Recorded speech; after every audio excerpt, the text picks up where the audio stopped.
Baiklah, kita lanjut ke materi selanjutnya pada persamaan trigonometri bagian kedua, yaitu inverse fungsi trigonometri. Ini termasuk materi pendukung dari persamaan trigonometri. Nah, adapun dalam inverse, artinya inverse itu disimbolkan dengan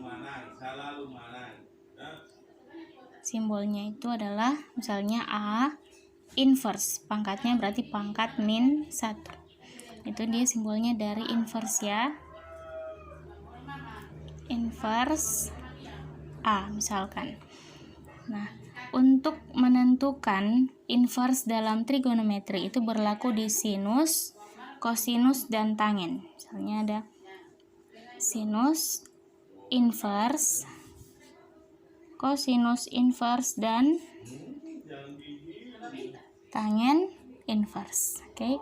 Untuk contoh sinus inverse, misalnya nomor 1, sinus inverse 1/2 adalah, nah maksudnya apa? Misalkan inverse, sinus inverse dari 1/2 itu kalau di sinus, di sudut istimewa trigonometri itu adalah berapa derajat? 30 derajat ya. Jadi sinus inverse 1/2 itu adalah 30 derajat, di mana yang 1/2 itu adalah miliknya 30 derajat. Nanti kalian buka lagi untuk yang sudut-sudut identitas trigonometri atau yang sudah hafal ya. Nah, kalau 30 derajat kita ubah dalam bentuk radian, yaitu pi per berapa? Per 6 ya. Kenapa pi per 6? Karena 180 per 6 itu hasilnya 30 derajat. Oke ya. Pisahkan untuk sinus dan kosinusnya. Nah, jadi dia sama ya. 30 derajat atau pi per 6 jawabannya. Contoh yang kedua, misalkan sinus inverse dari sinus. Jadi ada sin lagi di dalam kurung pi per 4. Nah, kalau bentuknya seperti ini, sinus inverse sinus pi per 4, berarti hasilnya itu adalah nilai dalam kurung itu sendiri, yaitu pi per 4. Jadi kalau sinus inverse sinus pi per 4, kalau ini kan sudah tidak ada sinus dalam kurung. Jadi ini hasilnya pi per 4. Pi per 4 itu berapa? Jadi 180 per 4. Hasilnya berapa? Ya, tinggal kalian hitung. Kemudian yang nomor 3, contoh ini ya.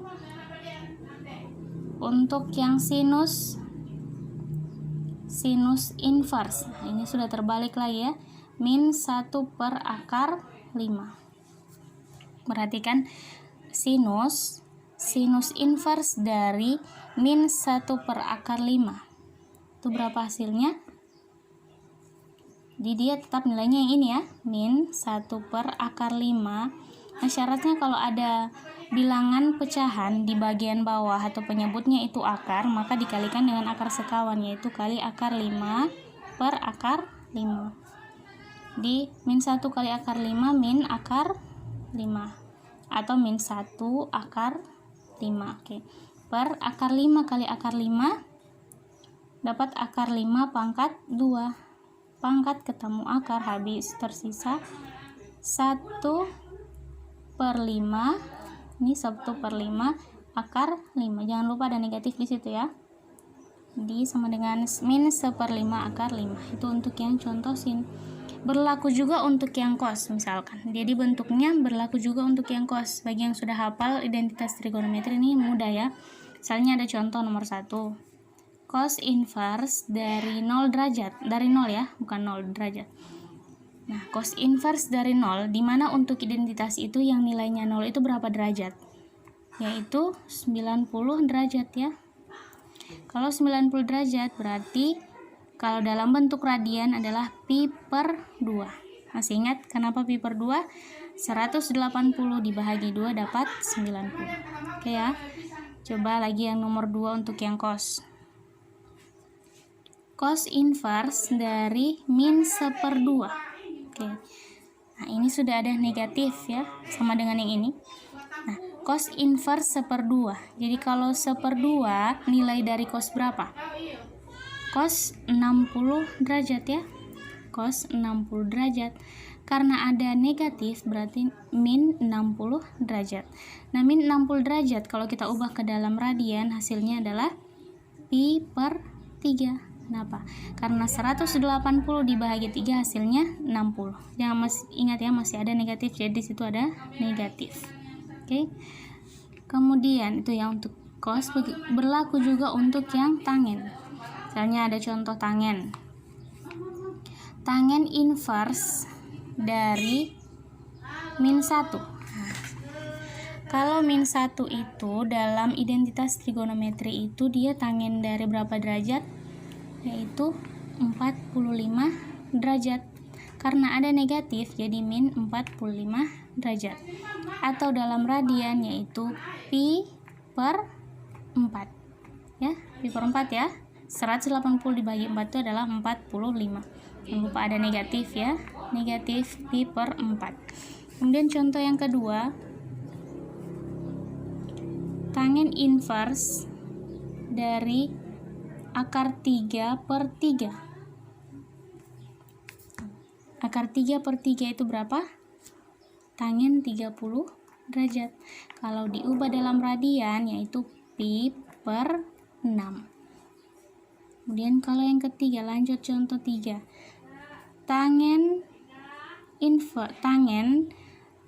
inverse dari min 1.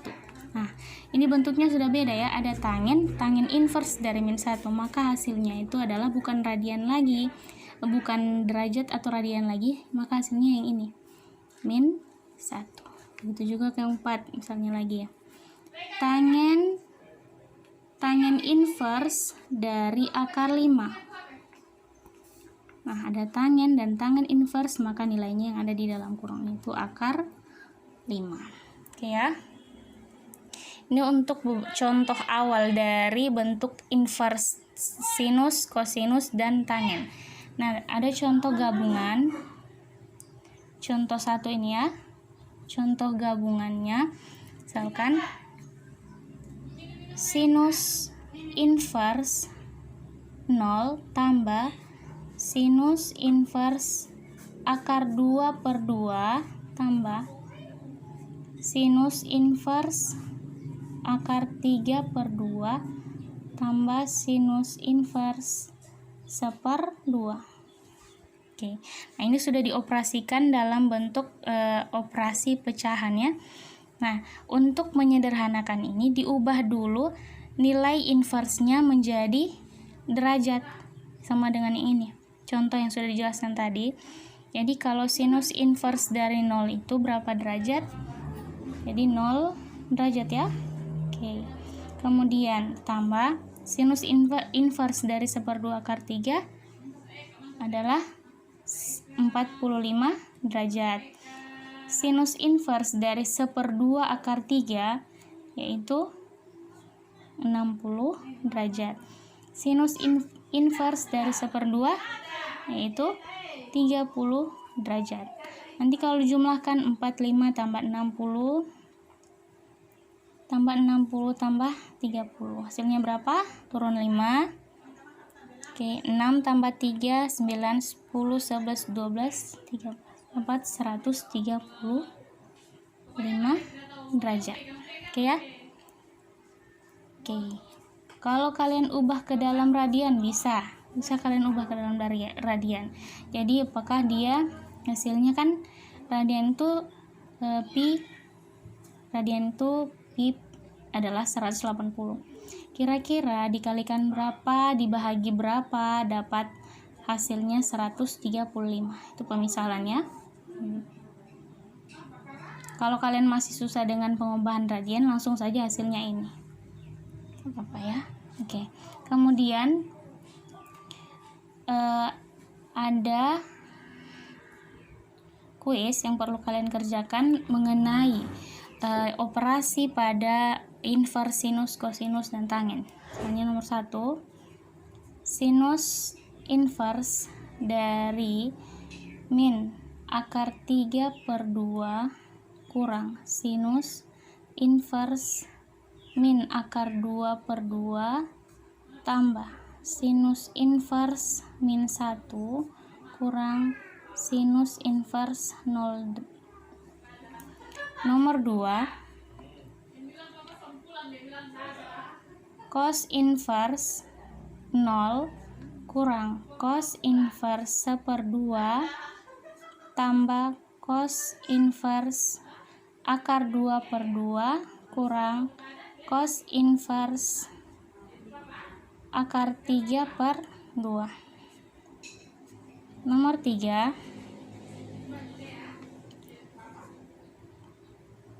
cos inverse min 1 tambah sin inverse min 1 tambah tangen inverse min 1. Oke ya, jadi kuisnya ini ada yang berkaitan dengan sin, cos, dan gabungan dari ketiganya. Oke ya.